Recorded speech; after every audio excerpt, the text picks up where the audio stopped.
je sais, ça fait un moment que j'ai pas fait de vidéo, et celle que j'ai fait dernièrement, il n'y avait pas des masses d'informations dedans, je sais bien. Bah, c'est qu'en ce moment, je bouge pas vraiment. Attends, je branche le câble de mes gants chauffants, parce qu'en ce moment, les gants chauffants, c'est pas totalement inutile, si j'ose dire. Voilà. Ce bout-là est branché. Ça ressort ici, et ça se branche dans les gants. Alors, aujourd'hui, petite mise à jour avec deux sujets pendant que je vais faire mes courses. Et en fin de vidéo, je te ferai le troisième défi devine le titre à l'harmonica. Je l'ai enregistré tout à l'heure. Puis je vais mettre par-dessus pendant qu'on finira la balade. Pour aller faire mes courses, il y a quoi? Il y a 10 minutes de route. 10-12 minutes, un truc comme ça. Par terre. Et hop. La moitié, ça doit suffire.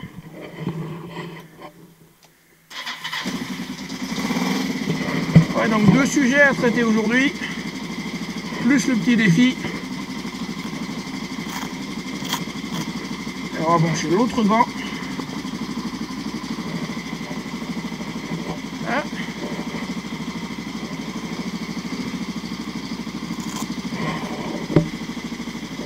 Ça, s'il te faut des gants chauffants, franchement, c'est pas des serrés là. Je recommande ceux-là, c'est des V4 Virago, alors 19, mais ça correspond en fait juste à l'année tout simplement. Je vais pouvoir baisser le starter, on n'a pas beaucoup besoin. Ouais, V4 Virago, et ils sont vraiment bien. En général, il y a trois modes de chauffe. En général, j'utilise que le plus faible parce que sans ça en fait c'est trop fort. Voilà. Et l'autre. Et ça, j'ai voyagé avec ces gants-là tout l'hiver dernier et j'ai pas eu froid ou très très peu. Allez, intro et on attaque. Et moi je sors d'ici.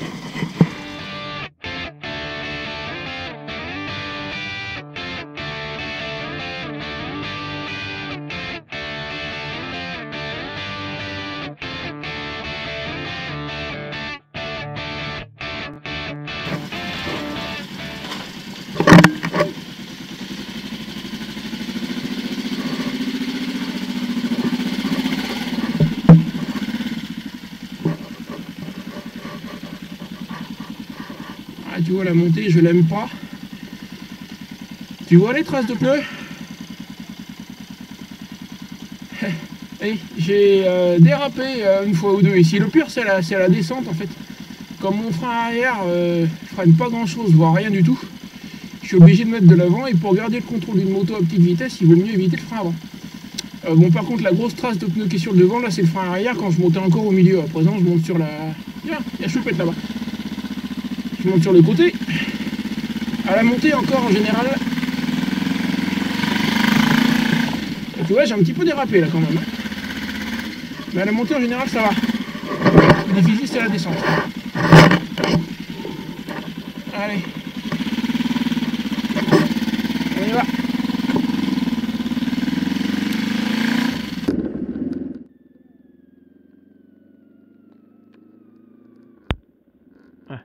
Ah, il était mal branché.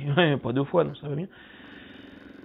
Bon, alors, il y a des jours où on n'a pas de chance. Qu'est-ce que tu veux, ça arrive quelquefois. Donc, je suis sorti faire une vidéo avec la moto, ce que je n'avais pas fait depuis un bon moment. Et le micro qui est dans le casque que tu m'as vu brancher sur la caméra qui est sur mon guidon a décidé de ne pas fonctionner. Je ne sais pas si ça vient de la caméra ou du micro. Mais du coup, j'ai pas de son en roulant. Super. Donc là, je suis en train en fait. Donc là, du coup, je fais un enregistrement à part pour mettre par-dessus, histoire d'avoir quand même quelque chose, parce que vu la météo qui est prévue dans les jours qui viennent, ça m'obligerait à attendre lundi matin pour refaire toute la vidéo, et j'ai juste pas envie, ça me gonfle d'attendre.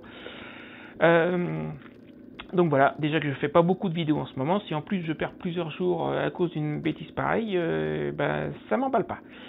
Donc me voilà à faire un enregistrement à mettre par-dessus. Je suis désolé, tu n'auras pas le son d'origine de quand j'ai fait la vidéo en roulant. On va faire avec, il n'y a pas le choix.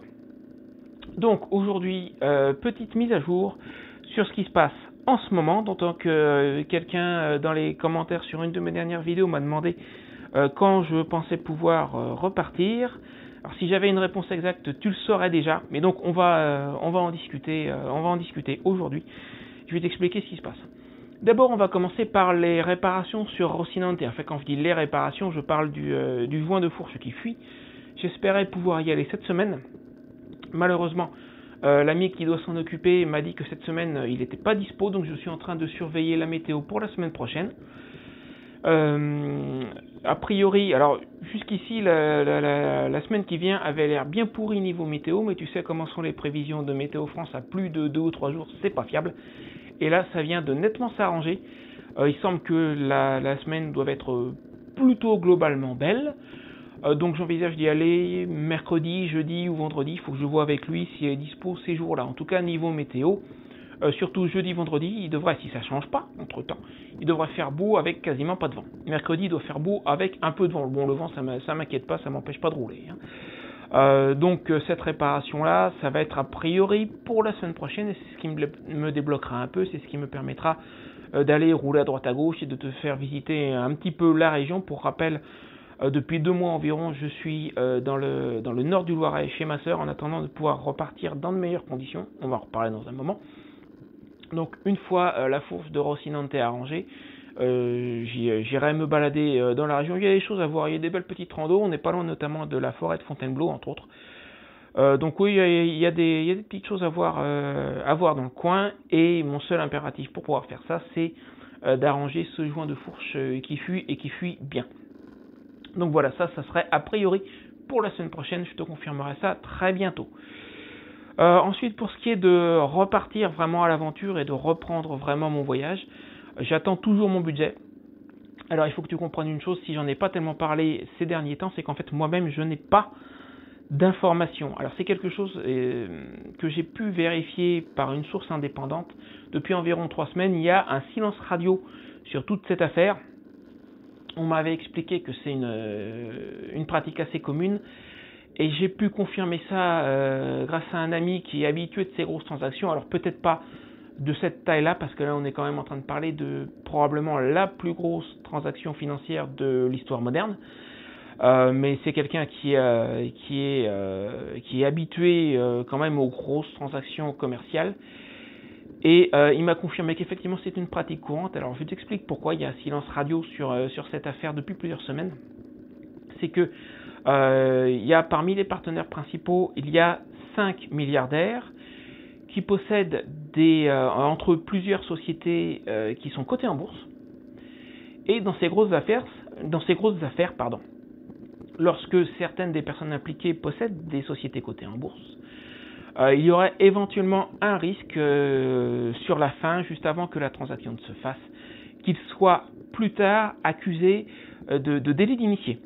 Parce que cette grosse transaction quand on va savoir qui sont les personnes impliquées, cette grosse transaction va avoir des répercussions sur la valeur des actions des sociétés qu'ils possèdent. Donc, pour couvrir leurs arrières, sur les semaines qui précèdent la conclusion de la vente et donc la très très grosse transaction, on est en train de parler de dizaines voire de centaines de milliards de dollars. Je ne parle pas de la part qui me concerne moi, je parle de la transaction globale. Moi je suis un microbe dans ce truc-là. Mais la transaction en elle-même porte sur plusieurs centaines de milliards de dollars. Comme je viens de le dire, c'est la plus grosse transaction financière de notre histoire moderne. Donc ça va avoir un impact massif sur la valeur des actions des sociétés que ces mecs-là possèdent.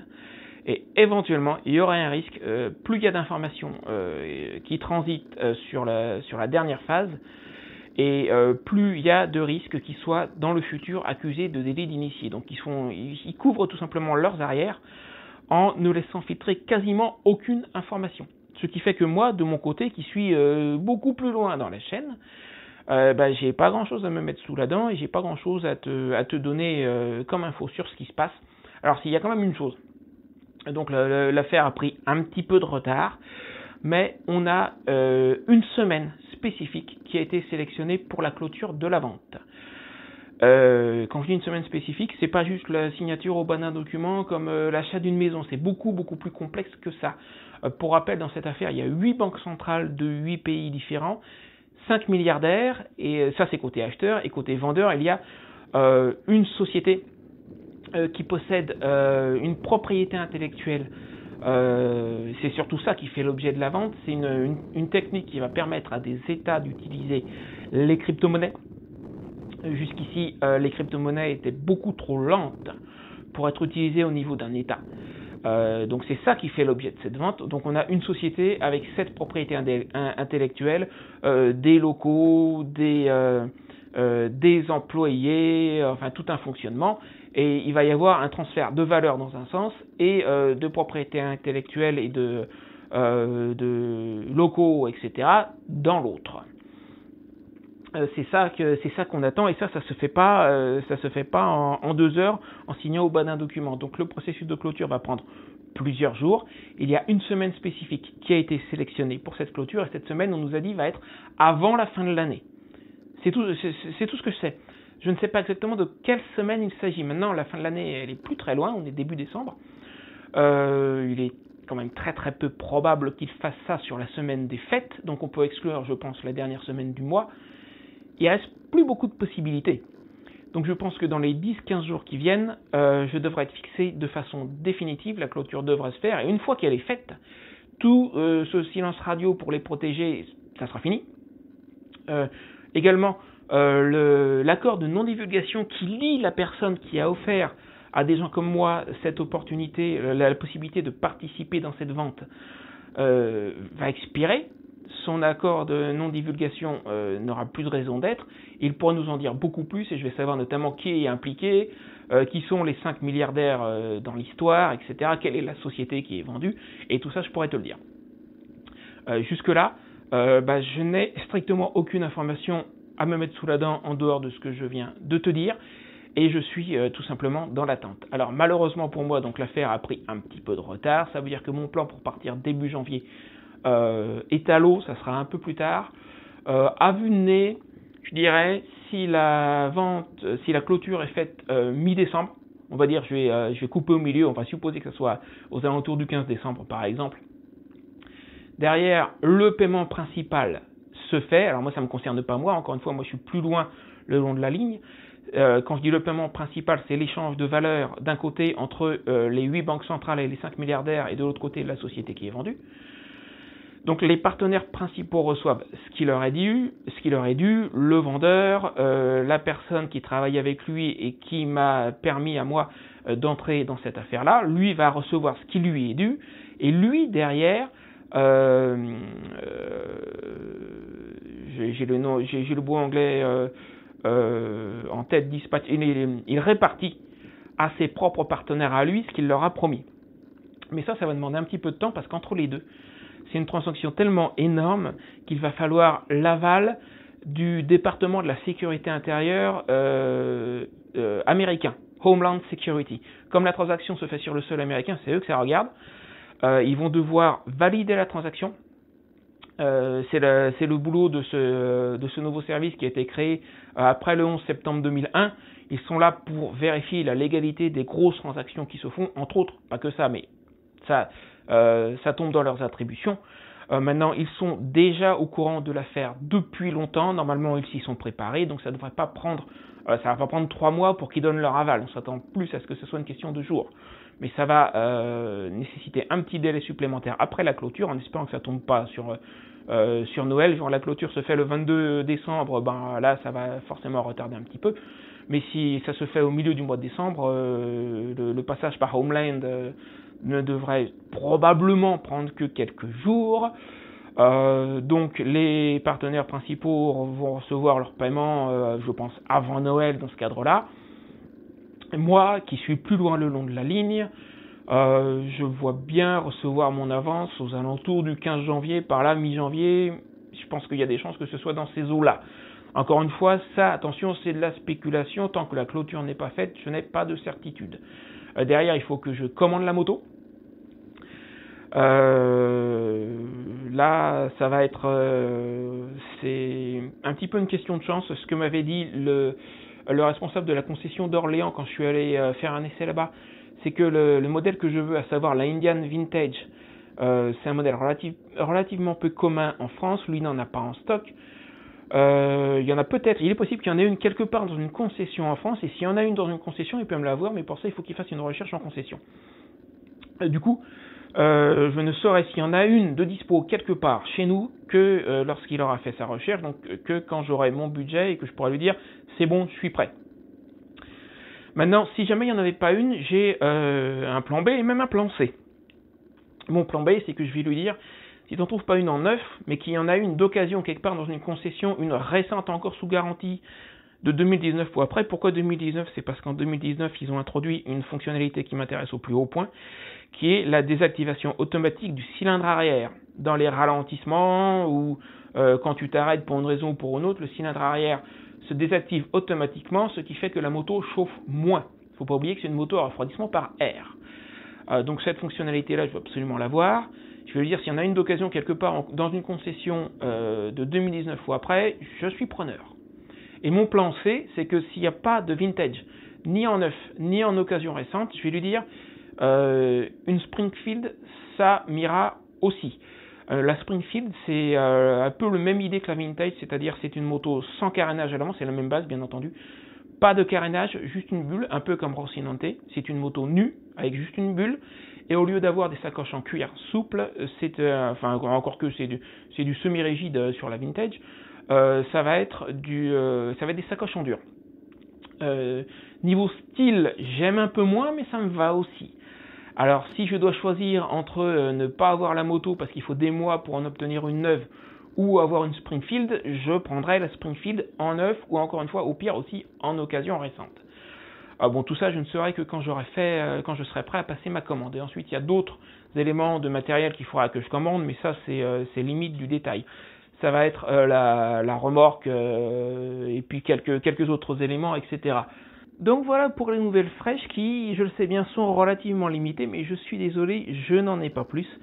Je devrais pouvoir te donner plus d'informations très prochainement dans les semaines qui viennent. Sur ce, en attendant, je te laisse avec le troisième défi, devine le titre, que j'ai enregistré à l'avance. Alors c'est juste un enregistrement audio, donc je vais laisser les 2-3 dernières minutes de la balade à moto, histoire d'avoir des images à mettre dessus. Tu auras peut-être compris d'ailleurs à ce niveau-là que j'ai tourné en rond, c'est parce que j'étais en train d'essayer de finir de dire ce que j'avais à dire alors que j'étais arrivé sur place. Je suis passé au moins 2 fois devant la rue qui va au supermarché. Mais j'avais pas, en fait, j'ai fait durer parce que j'avais pas fini et ça m'arrange parce que du coup j'ai des images en réserve.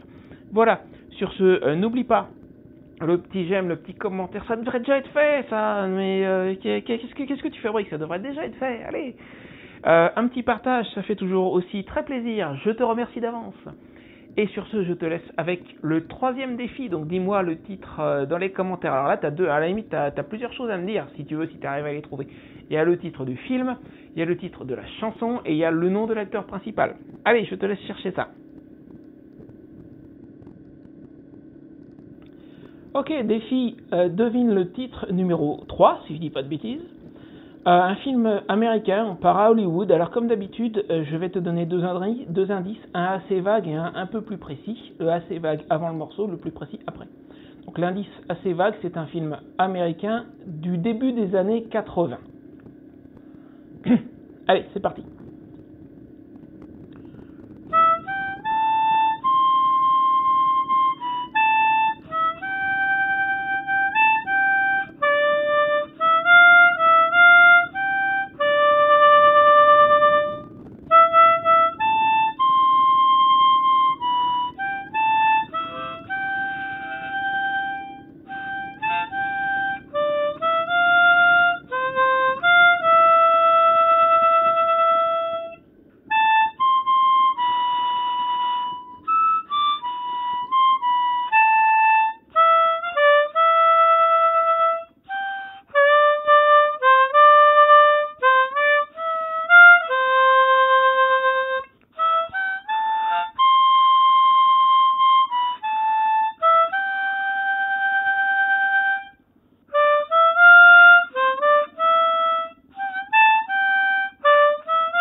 Et donc ton deuxième indice, l'acteur principal de ce film a eu une très très longue carrière, et notamment durant cette très très longue carrière, il a eu 2 rôles qui ont vraiment défini sa carrière. Il a fait d'autres films, d'autres rôles, mais il y a vraiment 2 très très gros rôles. Celui-ci, c'est l'un des 2. Et puis, il y en a un autre. Il y a vraiment 2 personnages, 2 rôles et 2 séries de films, parce que c'est pas qu'un seul film à chaque fois. Il y a toute une série. Pour chacun, je crois qu'il y en a au minimum 4 ou 5. Et donc, ce sont vraiment 2 personnages qui ont été les 2 piliers de sa carrière. Voilà, je te laisse me dire dans les commentaires si tu trouves alors à la fois le titre du film et le titre exact de la chanson si tu l'as. Allez, salut!